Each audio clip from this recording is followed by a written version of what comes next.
Y sí, como todos los domingos, pero hoy con una sensación muy particularmente agradable, después de conversar con Gabriel Midlin, de tomándose este respiro sobre la vida política que normalmente nos ocupa tanto, Claro, nos y absorbe. vemos de pronto lo que significa estar con un científico, es decir, con un hombre que puede dar un paso más allá de la coyuntura, por un Claro. lado, y plantear preguntas que no parecieran responder a ninguna urgencia, Ujú. pero por otro lado, con una capacidad de mirar a su alrededor y descubrir lo que la realidad inmediata guarda como secretos y dilemas en órdenes que tienen que ver no necesariamente con la coyuntura política, pero sí con la presencia de formas de vida, como Claro. es la de los pájaros y su canto. Qué Que- bueno sería que muchos dirigentes políticos y dirigentes de este país en general, no solo políticos, tuvieran la capacidad de escuchar este tipo, de escuchar y de estudiar, de dedicarse a algo más que lo que se dedican, que sale bastante mal, por cierto. Entonces, a lo mejor probando con cultura general, probando con la investigación, probando con el contacto, con gente que se dedica a cosas tan apasionantes, quizás quien te dice, contribuimos también a mejorar la gestión pública, ¿no? Tengo yo la impresión de que estás hablando de algo imprescindible, y es la capacidad de advertir que la aptitud para pensar proviene del mediano y el largo plazo, Claro, claro. del darse tiempo, de la meditación, de no estar atrapado todo el tiempo en la respuesta inmediata a la situación inmediata. La coyuntura no es más que la configuración de un repertorio de significados y de realidades que requieren por parte de quien lo analice y lo vertebre en términos de interpretación el don de meditar. Meditar quiere decir saber esperar reflexionando. Claro. Es así, es así. Yo Bueno, creo, estamos empezamos una forma distinta el Café de la República hoy, sí, sí, pero yo debería, nos damos sí. ese lujo. No, y es que no es Pero para seguramente lo vi menos. a Santiago tomando notas, Tome, tome, como siempre, y me gustaría sí, escucharte, sí, porque Santiago. quiero compartir con nuestros oyentes algunos aspectos de tu monólogo que me parecen importantes. Yo diría que el centro de tu monólogo es una pregunta. ¿Representa el presidente de la República solamente las iniciativas de un individuo con algunos colaboradores o ya cuenta con una fuerza política suficientemente constituida para que dejemos de creer que estamos ante un improvisador, ante alguien que representa apenas intereses singulares propios de él y unos pocos más? Estamos ante una fuerza política nueva. La libertad avanza. ¿Es una fuerza política equiparable a otras? ¿O es más fuerte incluso que otras? ¿O no tiene aún suficiente realidad? Pareciera que en este sentido hay opiniones muy encontradas. La tuya, que privilegia, a mí me parece una situación en la que la acción del oficialismo no cuenta con suficiente contención crítica por parte de la oposición, en este sentido coincide, sí, con lo que el politólogo Lucas Romero planteaba. Es decir, hay un oficialismo que actúa y una oposición que no se atreve a ejercer una puesta de límites suficientemente contundente y clara a iniciativas que no siempre son expresión de la capacidad de convivencia, sino más bien todo lo contrario. Y vos hablas de una tendencia muy marcada y verificable, ¿no es cierto?, a la intolerancia con la discrepancia, a concebir la libertad de expresión como un acto de agresión hacia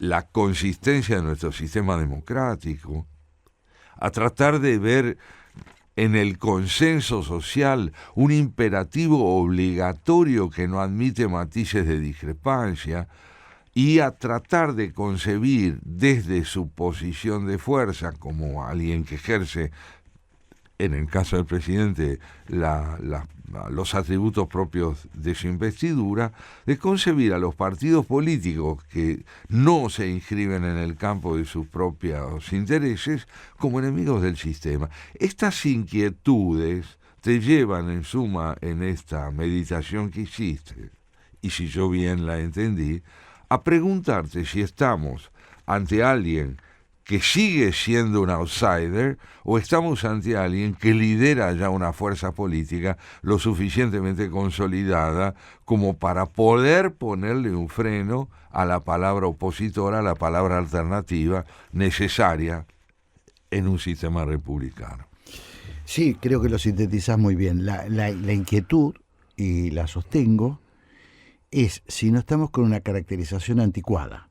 Anticuada quiere decir 1 año y medio para atrás.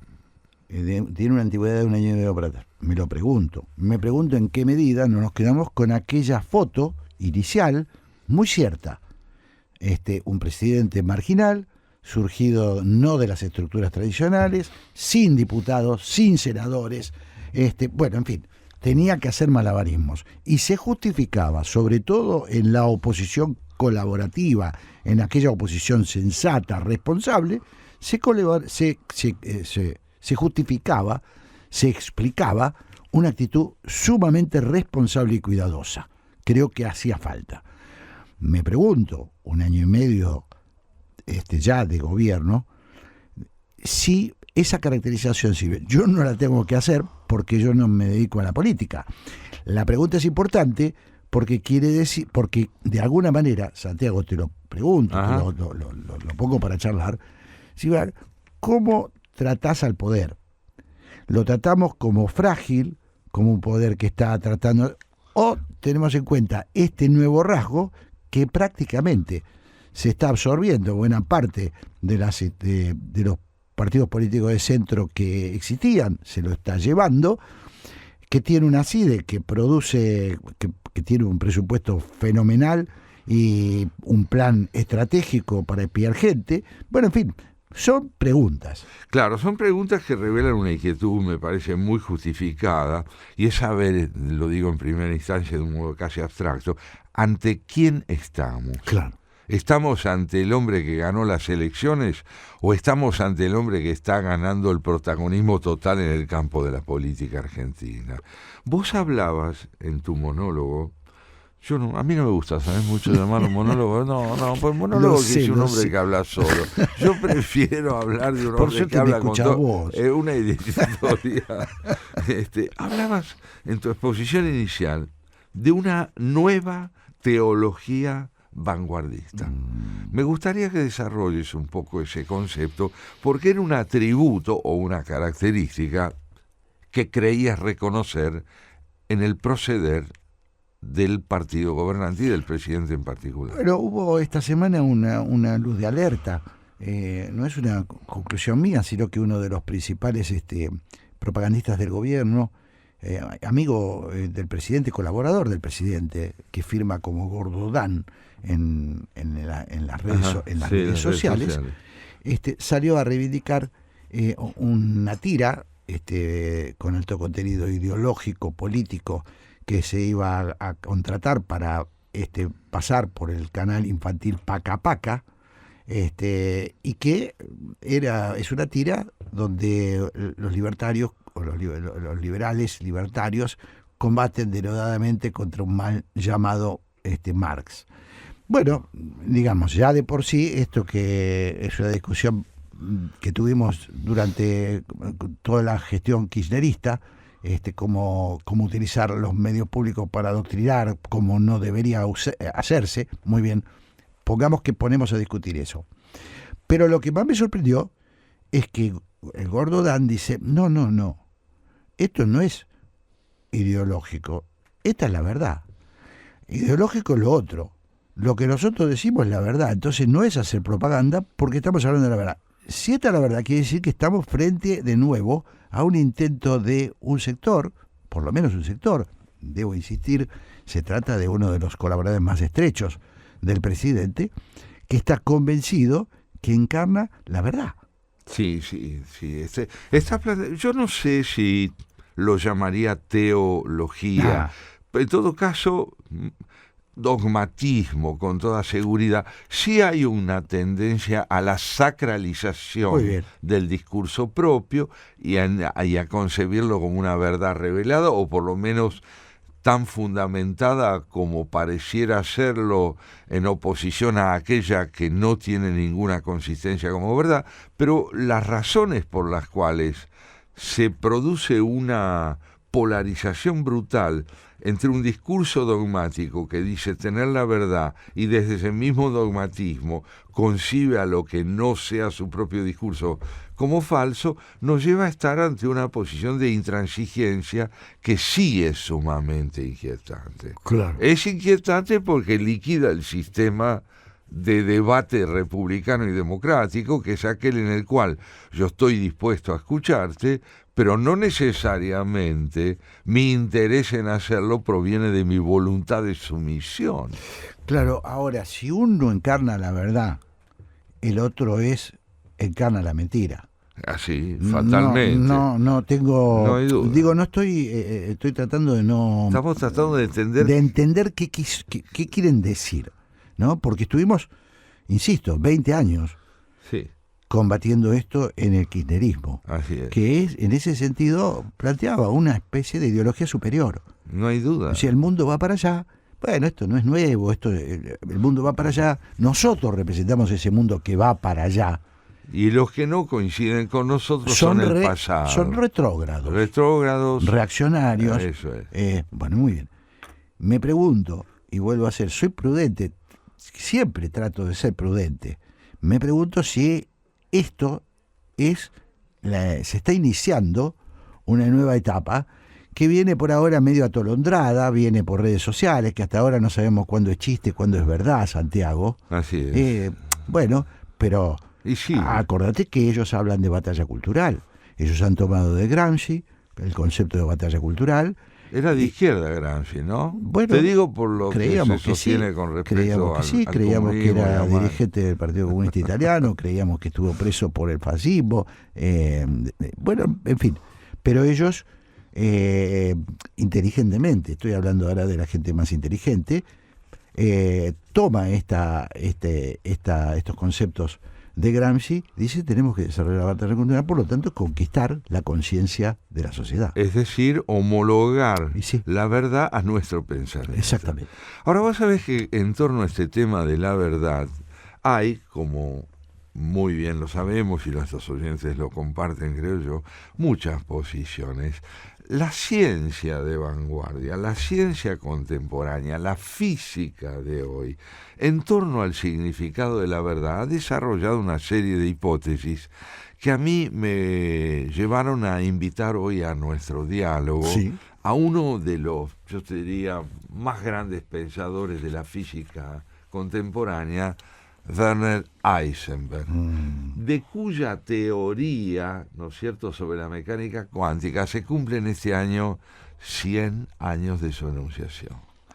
Bueno, interesado en ver qué implica la noción de realidad y de verdad para los físicos de nuestros días, me pareció, retomando una inquietud que trajiste recién, que no estaría mal que la dirigencia política procediera con más cautela cuando habla de la verdad, a menos que entienda que el poder se conquista y no se discute. Como nosotros creemos que sí se discute, aunque se lo conquiste, me pareció interesante invitar a uno de los hombres que ha abordado este tema para divulgarlo con más proyección social que a través del lenguaje estrictamente técnico, que es Jorge Volpi, un escritor mexicano, autor de novelas y de ensayos, que nos trae la palabra de la física de hoy para que juntos razonemos sobre lo que implica la noción de verdad. Qué coincidencia con la primera parte de nuestro programa. Siempre aclaro a los oyentes bueno, crean que nosotros nos ponemos de acuerdo, es decir, le vamos a dedicar el domingo a la física. Pueden creerlo, pero no es así. No es Nos así. encantaría tener tan grado de sincronización, pero no, No, es es así. una coincidencia más que en todo caso muestra que las inquietudes compartidas a veces coinciden en el mismo momento. ¿Te parece escuchar un tema y volvemos con la física? Sí, señor. Muy bien, Santiago, estábamos por empezar a hablar de Jorge Volpi. Así es, estábamos por volver sobre un tema que constantemente nos interesa. ¿Cuántas acepciones de la verdad hay? ¿Conviene que haya más de una? ¿No es inquietante que alguien diga, pobre es la gente que está equivocada y no está en lo cierto como nosotros? ¿No vamos a persuadirlos? Intentémoslo. Y si no se dejan persuadir, ¿qué haremos para convencerlos? Jorge Volpi, mexicano, nacido en 1968, ensayista y novelista, es autor de La invención de todas las cosas, una historia de la ficción, publicada por Alfaguara en el año 24. En este libro, de tamaño considerable, abarca 650 páginas, hay un capítulo dedicado a la física, a los físicos del siglo XX, a los hombres que abrieron el camino de nuevos interrogantes en el campo de la indagación científica de lo real. Pues en este texto él va a hablarnos de la física contemporánea y lo hace iniciando su reflexión, ¿sabes cómo, Jorge? Uh-huh. Con un fragmento de Jorge Luis Borges. Sobre la ciencia, entiende él que es indispensable empezar por leer un fragmento de Jorge Luis Borges. Porque, ¿qué es la ficción? Fíjate que el subtítulo de la obra es Una historia de la ficción. La ficción es toda aquella realidad que parece inverosímil o todo aquello inverosímil que se convierte en realidad. Claro. El tenue límite entre lo equívoco y lo inequívoco, entre la imaginación y el conocimiento objetivo, es el punto donde él se sitúa para llevarnos a decir esto con él. Abre los ojos. ¿Cómo describir lo que ves? ¿Qué palabras expresarían tu conmoción, tu azoro, tu espanto? ¿Sirve algún lenguaje para ello? Borges lo intentó. Cada cosa, la luna del espejo, digamos, era infinitas cosas, porque yo claramente la veía desde todos los puntos del universo. Vi el populoso mar, vi el alba y la tarde, vi las muchedumbres de América, vi una plateada telaraña en el centro de una negra pirámide, vi un laberinto roto, era Londres. Vi interminables ojos, inmediatos, escrutándose en mí como en un espejo. Vi todos los espejos del planeta y ninguno me reflejó. Vi en un traspatio de la calle Soler las mismas baldosas que hace 30 años vi en el zaguán de una casa en Fraiventos. Vi racimos, nieve, tabaco, vetas de metal, vapor de agua. Vi convexos desiertos ecuatoriales y cada uno de sus granos de arena. Vi el Aleph desde todos los puntos. Vi en el Aleph la tierra y en la tierra otra vez el Aleph y en el Aleph la tierra. Vi mi cara y mis vísceras. Vi tu cara y sentí vértigo y lloré, porque mis ojos habían visto ese objeto secreto y conjetural, cuyo nombre usurpan los hombres, pero que ningún hombre ha mirado, el inconcebible universo. Así comienza este texto de Volpi sobre la física contemporánea. Con Borges. El inconcebible universo. Una de las paradojas básicas de los grandes astrónomos contemporáneos es que quieren conocer el infinito. A ver, conocer el infinito. Nosotros asociamos el conocimiento a lo finito. Claro. Conocer es tener de alguna manera un objeto ante nosotros cuyos bordes le dan especificidad y discernimiento. Por supuesto. Conocer el infinito es posible. La física dice, es posible aproximarnos al latido de esa realidad sin forma definida.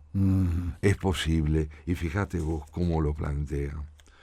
El universo, dice retomando a Borges Volpi, eso es justo lo que observas. Y es en efecto inconcebible. Tu conciencia requiere un orden, un hecho que se adhiera a ello, como una palabra se encadena con otra. No eres quizás sino ese tiempo. Y lo que ahora contemplas te resulta en cambio simultáneo, como dice Borges. Pasado, presente y futuro se enroscan igual que el espacio, que no es algo que te contenga y contenga todas las cosas, sino un flujo, y acaso también sean eso, la materia y la energía, un borboteo entre lo que existe y lo que no, un frenesí de relaciones, un señuelo y una probabilidad. Einstein abre la caja de Pandora y la cierra de inmediato, demasiado tarde. El mundo ya jamás será el mismo. Él es quien comprueba en uno de sus célebres artículos de 1905, justo el que le valdrá el premio Nobel, que los paquetes de energía descubiertos por Max Planck al despuntar el siglo no son una conjetura matemática, sino la definición misma de la luz y acaso del cosmos. Poco después, Niels Bohr extiende ese principio a las partículas subatómicas, es decir, a todo cuanto existe, y constata que los inquietos electrones sólo pueden saltar a órbitas con ciertas energías específicas sin que nadie entienda bien por qué. En 1925, hace un siglo, Werner Heisenberg, el más brillante de sus discípulos, encuentra la manera, si no de resolver, al menos de atisbar la forma del rompecabezas. El inconveniente de su mecánica matricial, luego aligerada con la ondulatoria, que es la que describe el movimiento de partículas, de Erwin Schrödinger, es el que implica abandonar las verdades absolutas de una buena vez, al menos esas que desde Newton caracterizan el conocimiento científico.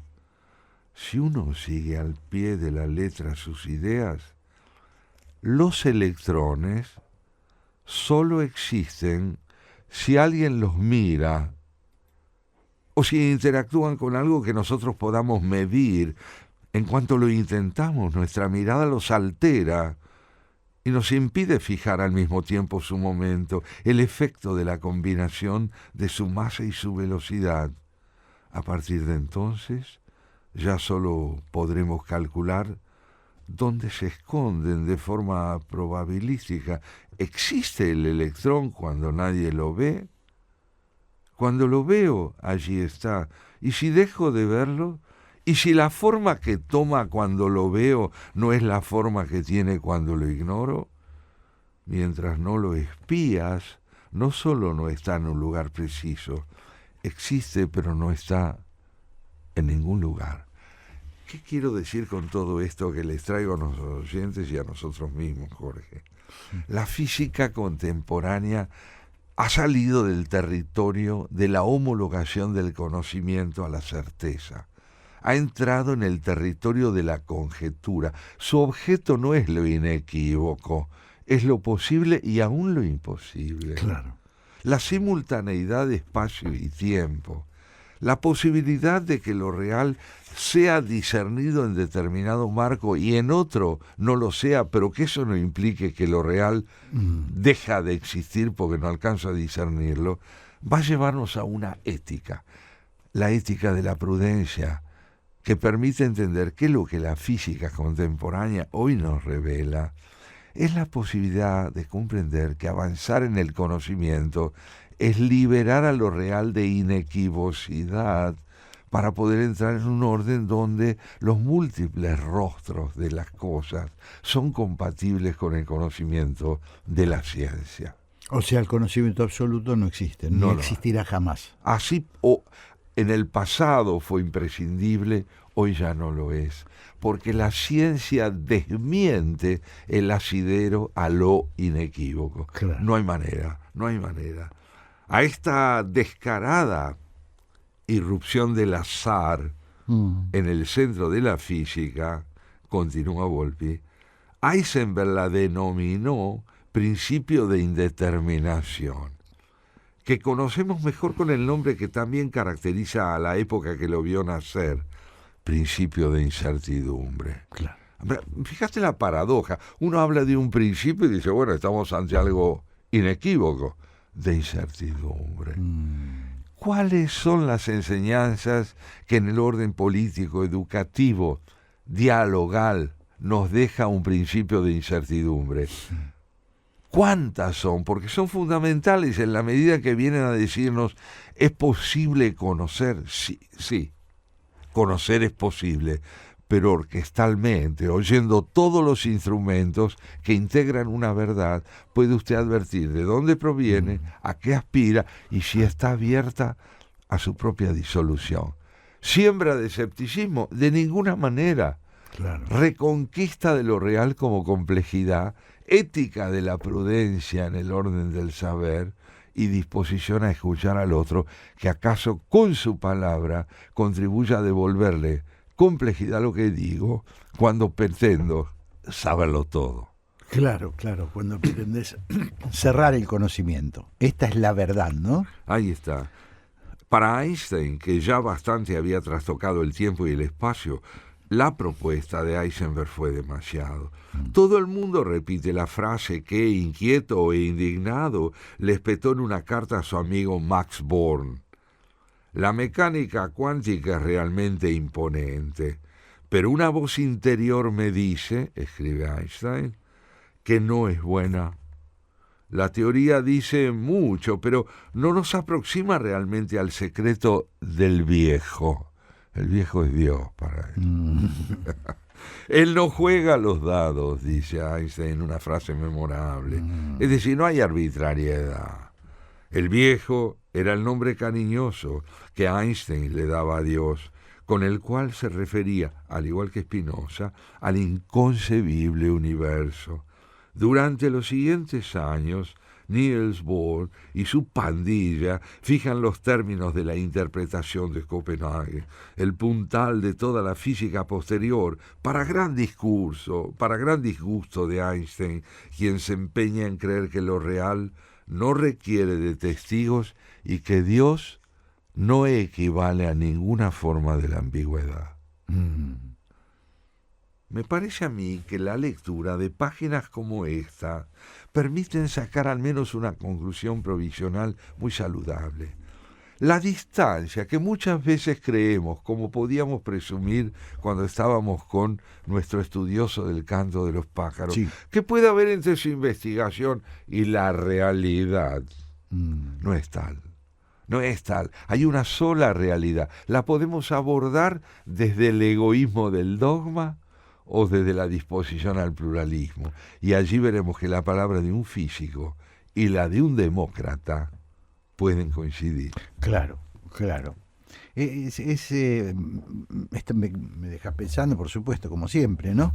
En esta pretensión, parece absurdo ya a esta altura, pero bueno, sigue siendo un mal de la época y de otras épocas, ¿no? El querer tener el monopolio del conocimiento, ¿no? Si la verdad soy yo, la verdad es lo que yo veo. Fíjate entonces lo que está señalando mi modo de ver. Sí. Hay una disonancia inquietante, yo diría escalofriante, sí, entre la capacidad que la ciencia y la tecnología tienen de ser vanguardia en el orden de la innovación problemática, de los problemas que importa atender, y el arcaísmo de esta postura que en el plano personal y redundando en el orden político, lleva a la intransigencia, a no aceptar ningún cambio. Y estamos, Santiago, viviendo una época particularmente hostil hacia el conocimiento científico, ¿no? Exactamente. Es alarmante, es alarmante. Yo no recuerdo en mi vida otra etapa así. Y decís bien en tu vida, pues nosotros somos gente de la modernidad, es decir, Claro. gente para la cual la ciencia venía a aportar algo que hasta entonces había faltado. Sí, y yo diría que en los 60, 70, por ahí estoy diciendo una cosa incorrecta, había una valoración. Es más, en el mundo entero hubo países, en el nuestro mismo, donde se invirtió mucho en el conocimiento científico, Santiago, y se generaron muchas. Estamos en un proceso de retracción al respecto, Bien, muy serio. de retracción, de retroceso, Sí. de involución, porque hoy que vemos que la ciencia viene a decirnos, por ejemplo, el cambio climático está produciendo una auténtica Fíjate vos. catástrofe y desde el orden político, desde el más alto nivel del orden político contemporáneo, se le niega a la ciencia no solo verdad, sino el derecho a pronunciarse, porque se la ideologiza como una postura que tiende a evitar el auténtico progreso mediante afirmaciones como esa. Tal cual, sí. Mirá lo de Oxford, en la Universidad de Oxford, Uh-huh. ¿no es cierto? Donde tenemos de pronto decisiones políticas que aspiran a quebrar un orden de convivencia con el argumento, ¿no es cierto?, de que hoy la universidad se parece más a un prostíbulo que a un centro de conocimiento. ¿Desde dónde está dicho eso? ¿Desde quiénes? Sí, claro.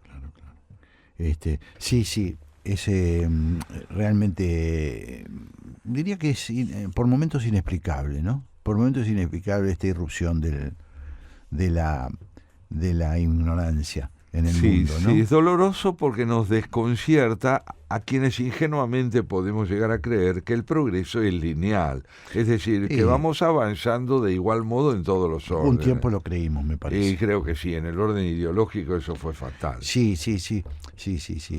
Acá hemos hablado en este programa al respecto, ¿no? De lo que fueron los años después de la Segunda Guerra. Yo creo que se inició esa etapa donde se generó una cierta expectativa de que todo iba para adelante. Eso, todo. Que vencido todo. aquella monstruosidad del nazismo y de la guerra, Salíamos lo que venía era una nueva era caracterizada por el crecimiento continuo y el desarrollo continuo. Y plural, en todos los órdenes. Sí, la advertencia de Hannah Arendt, ahora que se van a cumplir 50 años de su muerte en diciembre, es: puede ser que hayan quedado atrás dos formas del totalitarismo, el estalinismo y el nazismo. Claro. Pero no el totalitarismo como propensión del pensamiento humano a liberarse de toda duda a través de un dogma intransigente y sanguinario. Otra palabra más nos queda del último ratito de nuestro amigo Volpi. Dice así: lejos de una teoría unificada, se trata actualmente de un collage en el que distintas ecuaciones e ideas lucen pegadas con engrudo de mala calidad. No es poca cosa que logre unificar tres de las cuatro fuerzas fundamentales del cosmos: el electromagnetismo, las interacciones fuerte y débil, aunque deje de lado la gravedad. Para colmo, a cada rato se vuelve necesario ajustar sus previsiones, renormalizarlas en la jerga técnica, para que no resulten absurdas e inmanejables.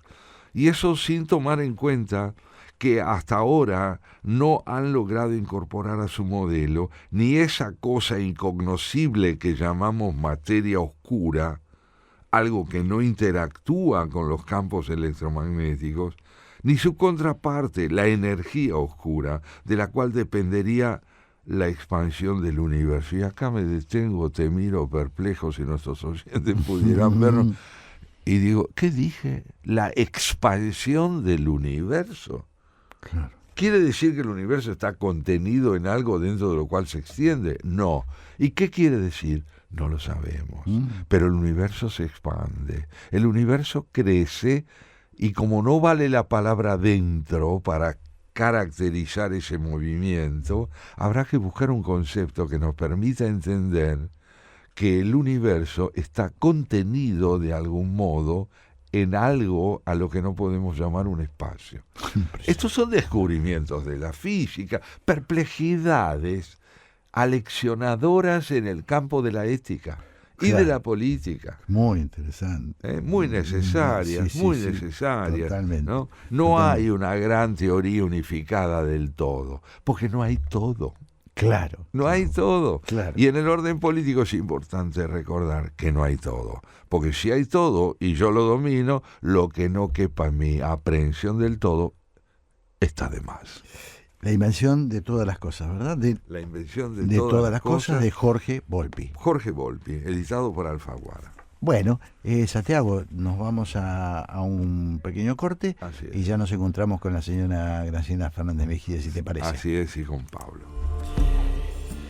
Bueno, como siempre, como es habitual, estamos ahí en el momento en que nosotros vamos haciendo vamos juntando los útiles. Está Santiago en eso, poniendo en su maletín. Pero qué lindo, también. Escolar, qué lindo me salió, ¿no? El maletín, los útiles. Pero no hagamos perder el tiempo, que está la señora Graciela Fernández Mejide y Pablo Marmorato del otro lado de la línea para conversar un ratito. Hola Graciela, hola Pablo. Hola. Buenas tardes, ¿cómo andan? Muy bien. Los escuchamos mejor, te voy a decir, Graciela. ¿Lejos? No, ¿ahora? Mejor. Bueno, les quiero contar que Graciela sigue sumando tecnología en su vida y ahora aprendió con Google Meet, así que estamos todos perfectos. Por eso se lo comenté, porque ayer estuvimos conversando telefónicamente Santiago con Graciela y me decía que iba a probar con Google Meet, que yo no tenía ni idea de qué es, ¿no? Y Graciela me estaba explicando. Anda.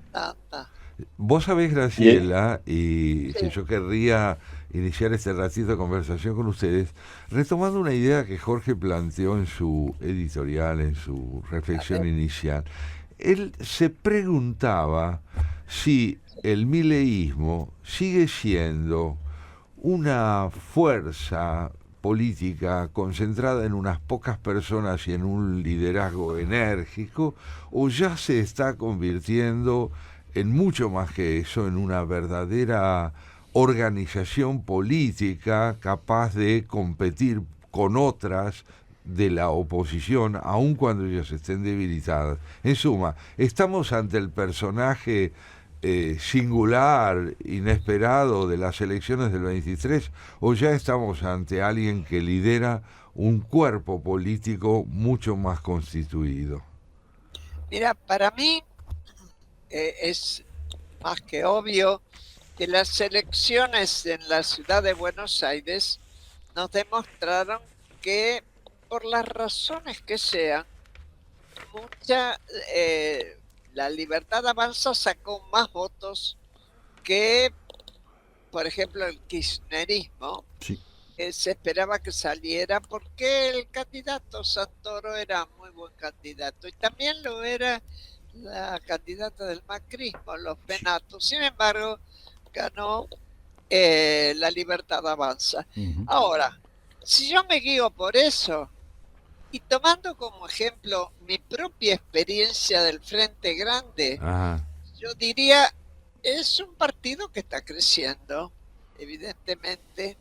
Ahora, tomemos varios datos. Uno, que hubo poca presencia en la votación, tanto ahí como en las provincias donde se había votado antes. Se llegó penosamente al 50% en algunos casos. Es decir, ¿qué nos dice eso? A la gente no le importa, ¿a qué gente no le importa? ¿Cuál es la franja etaria que no vota? Eso yo no lo sé. Se lo voy a preguntar a alguien que invité al programa que sigue, el de ustedes. Claro.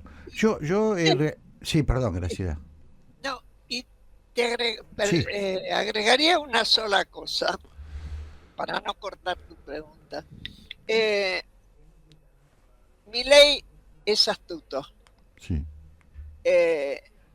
No tuvo ningún empacho para bajar ficha limpia, hacer un arreglo con los senadores que respondían al dueño del Chaco. Claro. Es decir, está aprendiendo lo que es la negociación en la política, Ujú, ujú. que antes parecía no tenerlo. Al mismo tiempo, tiene gestos como los que tuvo al entrar al TEDEUM, que es no dar la mano a su vicepresidente Claro. Claro. y a aquel a quien le había ganado, que El era jefe de gobierno de la ciudad. más que jefe de gobierno. Claro. Y vas a preguntarme vos. No, yo iba en realidad a hacer una ampliación, yo creo que ya lo conversamos acá bastante con Santiago. ¿Por qué la pregunta de si el presidente es el presidente, el outsider, que asumió, que ganó las elecciones sorpresivamente, sin estructura? ¿Por qué me parece importante? No estoy queriendo hacer ninguna calificación, sino tratar de llegar a una conclusión, porque Sí. depende de esa conclusión, es cómo se ubica la oposición frente al gobierno. Y mi sensación es que la oposición sigue teniendo una caracterización precaria, una Temerosa. caracterización, sí, yo diría antigua, una caracterización del año pasado. Estamos frente, por lo menos me refiero a la oposición colaborativa, la oposición no obstruccionista, la oposición Sí, sí. que no apueste La a, que tiene representación digamos, en es- el Congreso y ha Claro. votado junto con la Libertad Avanza en muchos casos. claro, pero ¿por Sí, qué? ahora, sí. Sí, ¿por qué lo digo? Termino con esta aclaración. Sí, Porque me parece que si vos estás frente a un presidente de fragilidad institucional enorme como era el presidente que asumió el año pasado, te parás Sí. de una manera. Si Sí. ya llegaste a la conclusión que el presidente en un año y medio construyó una fuerza política que lleva adelante una profunda conversión de la Argentina, Sí. te guste o no, que te tiene, digamos, que te viene acorralando políticamente. Sí. Es otra la manera en que como opositor te plantás.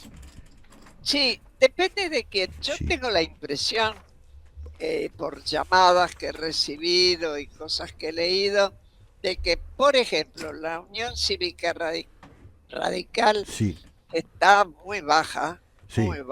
sí, y viene baja desde la baja participación con Moró sí, hace muchos años. sí, Está queriendo reacomodarse.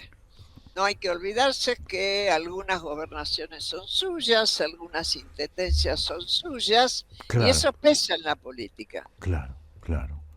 ¿no? Sí, sí, Si se apoya en lo que tiene para crecer, mm, por lo menos puede mostrar una ofensiva fuerte. mm, Eso también me parece a mí va a obligar a Milei a negociar con el PRO, claro, es decir, con Macri. claro. Me parece. Ahí yo Por lo me menos sumo, en la provincia, sí, ¿no?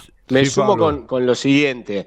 A ver, por un lado, vamos a compartir, porque, bueno, es una verdad de perogrullo que las elecciones y los triunfos electorales organizan Sí, y legitiman, ¿no? Y si bien estamos recién comenzando, bueno, le cabe también a Milei por este triunfo que logró en la vidriera principal del país, que es la ciudad de Buenos Aires, y también le cabe, como recién menciona Graciela, a los gobernadores radicales también, ¿no? sí, Digo, en esa correlación de fuerzas se va a ver también este movimiento entre oficialismo y oposición, y sumo algo más. Pablo Semán esta semana, antropólogo y ya un analista político, nombraba también que en parte de la oposición, o en buena parte de la oposición, todavía no, los liderazgos de esa oposición no terminan de entender el espanto que generan en buena parte, digamos, de la sociedad. claro. Pidiendo una reformulación, ¿no? Un volver, digamos, a las bases, ver, digamos, los nuevos liderazgos que pueden llegar a surgir, no solamente generacionales, ver, digamos, quién puede tomar la posta, y creo que le cabe a cada una de las fuerzas de la oposición, también al kirchnerismo, ¿no? Claro. Claro. Bueno, estamos ahí, Graciela, Pablo, Sí. estamos ahí despidiéndonos nosotros. Nos vamos, Sí. yo quiero aprovechar, les voy a robar, no le robo nada porque todavía estamos en nuestro tiempo, para más saludar a Patricia de Villa Elisa y a José, a Patricia de Ramallo y a José de Villa Elisa y a Luis particularmente de Estados Unidos, que Así siempre es. tiene la gentileza de mandarnos mensajes. Hecho estos anuncios, si les parece, despacito nos vamos despidiendo. Pasito. Nosotros Sí, dicen, pero nosotros- escúchame una cosa, te voy a decir algo, no sabes lo contento que estoy. Sí. Se escucha ¿Por qué? espectacular. Espectacularmente. Sí. No, Un Pablo, gran cambio, Graciela, un gran gana- cambio, Bueno, un gran tomen, cambio. tomen en cuenta, tomen en cuenta. Pero La te vamos a invitar, la te vamos misma a invitar. vitalidad y la tecnología de punta. Qué formidable Impresionante. Y coincidencia. tomen en cuenta, y Sí, que lo tomen en cuenta varios, que yo tengo una enfermedad incurable, sí. 94 años. Ah, sí. Y yo te diría que tenés un destino irremediable, la lucidez. Graciela, te mandamos un Chao. beso enorme, Pablo. Hasta Chao. pronto a Chao, los dos. Santiago. Chao. Chao, hasta el Adiós. domingo. Chao, Chao. Fernando. Gracias por todo. Adiós. Chao, hasta pronto.